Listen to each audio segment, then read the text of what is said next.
25 तारीख को प्रदोष और 26 तारीख को शिवरात्रि। जैसे प्रदोष के दिन प्रदोष काल में जलाया गया दीप, प्रज्वलित करा गया दीप 5 स्थान पर फल देता है। कितने स्थान पर फल देता है?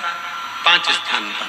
आप में से कितने लोग हैं जो प्रदोष के दिन दीप लगाने मंदिर जाते हैं या शंकर जी के मंदिर पहुंचते हैं? बहुत बहुत प्रणाम आपको, साधुता जानना चाहिए। अपना प्रदोष के दिन प्रदोष काल में लगाया गया दीपक 5 स्थान पर फल देता है। पहला स्थान, अगर हमको या हमारे परिवार में किसी को काल सर्प दोष है तो हमारा प्रदोष का लगाया गया दीपक कहीं पूजन मत कराओ, वो दीप जलाने से ही काल सर्प दोष समाप्त होता चले जाता है। दूसरा स्थान पितृदोष। अगर किसी ने कह दिया कि तेरे घर में पितृदोष है, तेरे घर में, कई लोग बता देते हैं कि तुम्हारे घर में, कई माताएं पूछती हैं मेरे घर में बेटा नहीं, मेरे घर में 3 बेटी हो गई, 4 बेटी हो गई, 5 बेटी हो गई, बेटा नहीं है, बेटा नहीं, तो किसी ने कह दिया पितृदोष है। अब तुम शंकर जी की पूजन कर रहे हो, शंकर जी पे जल चढ़ा रहे हो, शिव की स्तुति कर रहे हो, तो किसी किसी की यहाँ 3 बेटियों के बाद, 4 बेटियों के बाद, एक माता ने तो लिखा है कि उसके यहाँ 2008 में उसके घर में लड़की ने जन्म लिया था, या 2008 में उसके घर में बच्चे ने जन्म लिया था, लड़की। उसके बाद फिर लड़की ने जन्म लिया और उसके बाद उसके घर में कोई पुत्र का योग नहीं बना। तब उसने प्रदोष के समय पर शाम को दिया लगाना प्रारंभ करा और 2008 में बच्ची जन्मी थी और अब 2024 में उसके घर में लड़के ने जन्म लिया।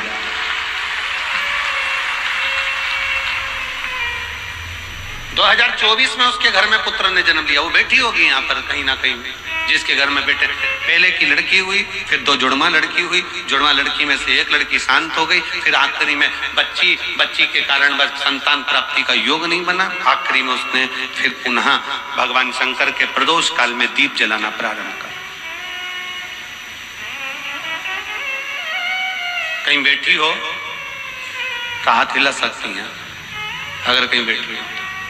कितना कितना विचित्र कर्म है, जरा विचार करिएगा कि प्रदोष काल का लगाया गया दीपक, प्रदोष काल, प्रदोष के दिन, प्रदोष काल का जो दीपदान होता है वो सरल नहीं होता, वो सहज नहीं होता।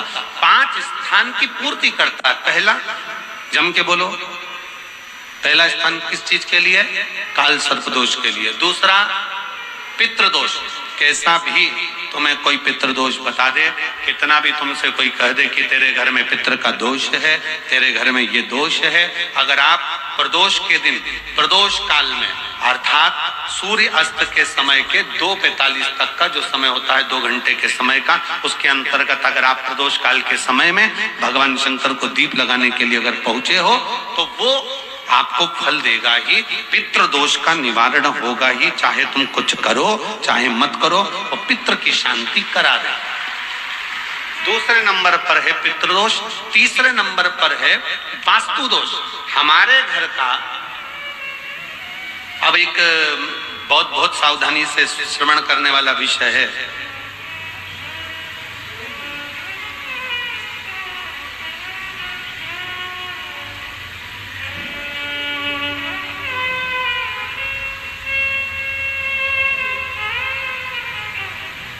यदि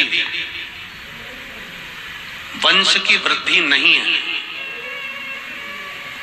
30 वर्ष शादी के हो गए, 40 वर्ष शादी के हो गए और औलाद है ही नहीं, डॉक्टर ने भी हाथ नीचे कर दिया,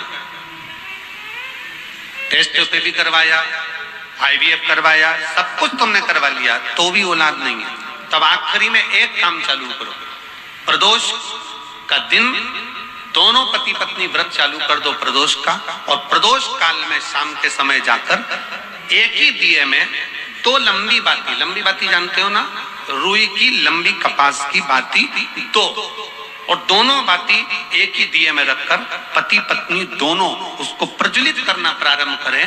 बाबा संतान देकर ही रहेगा, औलाद आएगी ही।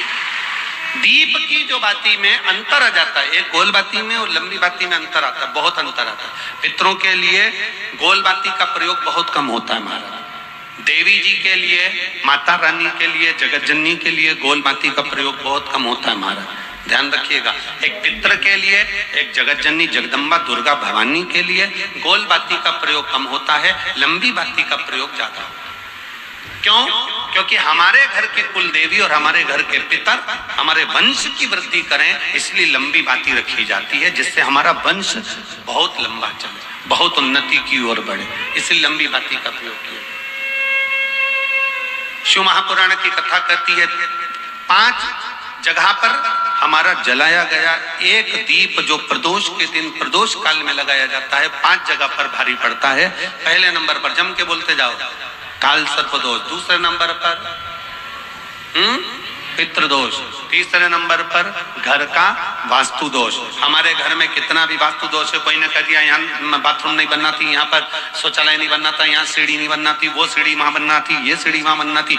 तुम पूरा घर तोड़वा के देख लो, उसके बाद में जैसा वास्तु वाले वैसा करा कर देख लो, उसके बाद भी तुमको शांति नहीं मिले तो समझ लेना कि तुम्हारे घर में अब वास्तु दोष तो तुमने दिखाकर समाप्त कर लिया, फिर भी वो समाप्त नहीं हो रहा, तो प्रदोष काल का लगाया गया प्रदोष के समय का दिया आखिरी में वास्तु दोष को भी समाप्त कर देता है और उसमें भी फल प्रदान करता है।